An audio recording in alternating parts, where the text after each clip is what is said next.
আসসালামু আলাইকুম ভিউয়ার্স আজকে আমি একটি রিকোয়েস্টেড ভিডিও নিয়ে হাজির হয়ে গেছি।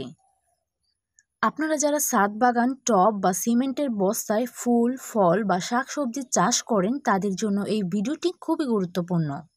কেননা আজকে আমি আপনাদেরকে দেখাবো কিভাবে সঠিক নিয়মে টব বা সিমেন্টের বস্তার জন্য মাটি তৈরি করবেন। তবে চলুন ভিউয়ার্স বেশি সময় নষ্ট না করে মূল ভিডিওতে চলে যাই। ভিউয়ার্স এখানে টব বা সিমেন্টের মাটিটা আমি প্রস্তুত করার জন্য কিছু উপকরণ নিয়েছি। তো এখানে আমি ফার্স্টেই কিছু পরিমাণ দোআঁশ মাটি নিয়েছি। তবে আপনারা চাইলে যে কোনো মাটিটাই নিতে পারেন। চাষ করার ক্ষেত্রে দোআঁশ মাটিতে সবজির একটা ভালো ফলন পাওয়া যায়। অন্যান্য মাটির তুলনায় এই দোআঁশ মাটিটা কিন্তু তেমন একটা আঠালো হয় না। তবে ভিউয়ার্স আপনারা চাইলে কিন্তু দোআঁশ মাটির পরিবর্তে অন্য মাটিও নিতে পারেন। তবে দোআঁশ মাটি কিন্তু অন্যান্য মাটি থেকে অধিক উর্বর হয় এবং এই দোআঁশ মাটিতে আপনি যে কোনো ধরনের সবজি চাষ করেন না কেন খুব ভালো একটা ফলন পাওয়া যায়। ভিউয়ার্স এখানে আমি মোট পরিমাণের 45% দোআঁশ মাটি নিয়েছি। আর এই মাটিটা কিন্তু আমি খুব ভালোভাবে জুরজুরা করে নিয়েছি। এরপর আমি এখানে নিয়েছি বালি। ভিউয়ার্স আপনারা যে কোনো বালিটাই নিতে পারেন। এখানে আমি মোট পরিমাণের 20 ভাগ বালি নিয়েছি। ভিউয়ার্স এই বালি আমি মাটির সাথে মিক্স করে নিব। এই বালিটা দেওয়ার কারণ হচ্ছে যাতে করে মাটিটা ঝুরঝুরা থাকে।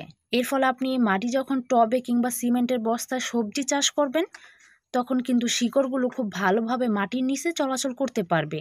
আর মাটি কিন্তু পর্যাপ্ত পরিমাণ পানি ধরে রাখতে পারবে। তবে টেনশন করবেন না, অতিরিক্ত পানি ধরে রাখবে না। ভিউয়ার্স মাটির সাথে বালিটা মিক্স করার ফলে মাটিটা কিন্তু ঝুরঝুরে থাকবে, মাটিটা আঠালো হবে না। ফলে মাটির নিচ দিয়ে খুব সহজেই কিন্তু শিকড় চলাচল করতে পারবে। ভিউয়ার্স এরপর আমি নিয়ে নিচ্ছি শুকনো গোবর সার। এখানে আমি মোট পরিমাণের 30% শুকনো গোবর সারটাও নিয়ে নিচ্ছি।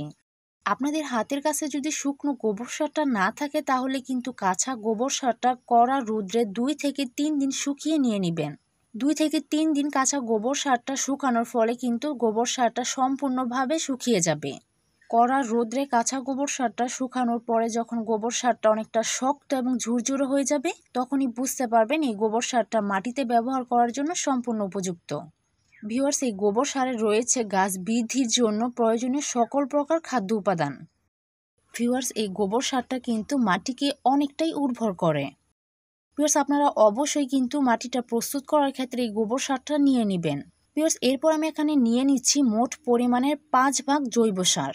এই জৈব সারটা আমি বাজার থেকে 20 টাকা কেজি দরে ক্রয় করেছি। এই জৈব সারে রয়েছে গাছ বৃদ্ধির জন্য প্রয়োজনীয় সকল প্রকার খাদ্য উপাদান। আপনারা চাইলে কিন্তু এই জৈব সারের পরিবর্তে রাসায়নিক সারগুলো দিয়ে দিতে পারেন। তবে এই নিয়ে কিন্তু আমি অলরেডি একটি ভিডিও আপনাদের সাথে শেয়ার করেছি। আপনারা চাইলে কিন্তু রাসায়নিক সার দিয়েও কিভাবে টবের মাটি প্রস্তুত করতে হয় সেটা দেখে নিতে পারেন। ভিউয়ার্স এখন আমি সবগুলো উপকরণ খুব ভালোভাবে মিক্স করে নিব। দেখুন আমি কিভাবে মিক্স করে নিচ্ছি। ভিউয়ার্স এমনভাবে সবগুলো উপকরণ মিক্স করবেন যাতে করে কোনো প্রকার টিলা না থাকে। যখন সবগুলো উপকরণ মিক্স করবেন তখন যদি কোনো টিলা থাকেও সেক্ষেত্রে কিন্তু হাত দিয়ে খুব ভালোভাবে সেটা গুঁড়ো করে নেবেন।